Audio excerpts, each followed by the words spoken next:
Ucalt başını, bax göylərə sən, ruhun nurla dolsun, hər an güləsən. Yoxdan var edəməmin şükür eylə, haqqın kəlamını sevgiyle söylə. Müsəlman olmaq ən uca dəyər, fəxr eylə bu izzət dünyaya dəyər. Fəxr eylə özünlə, şükür et Allah'a.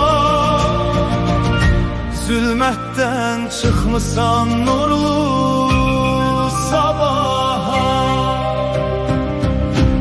Əgər müsəlmansan, yolun haqq yolu, qəlbin mərifətlə, hikmətlə dolu.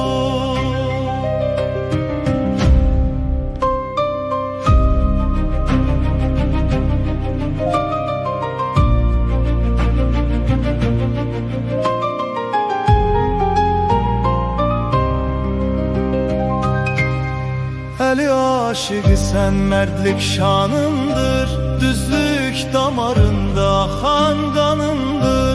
Zülmə boyun əyməz şiri xuda tək, haqqın qarşısında sadiq bir ürək.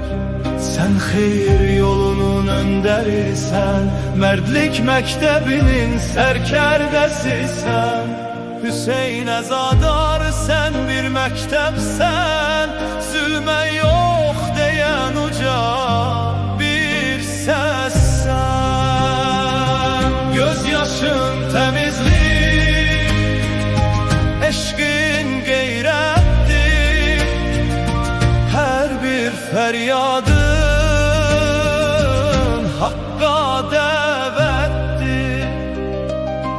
Yorulmaq bilməyən iradən vardır, zalıma qarşı haqq ifadən vardır.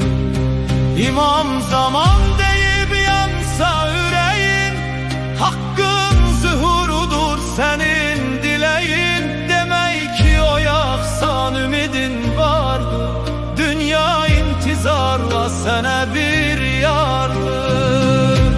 Ədalət gözləyən sadiq bir qulsan, zülmün qarşısında sönməz bir nursan. Şükür et Allah'a bu nemət üçün, sənə bəxş edilən bu izzət üçün. Müsəlmansan, aşiqsən, sən bəxtiyarsan, haqqın dərgahında sən payda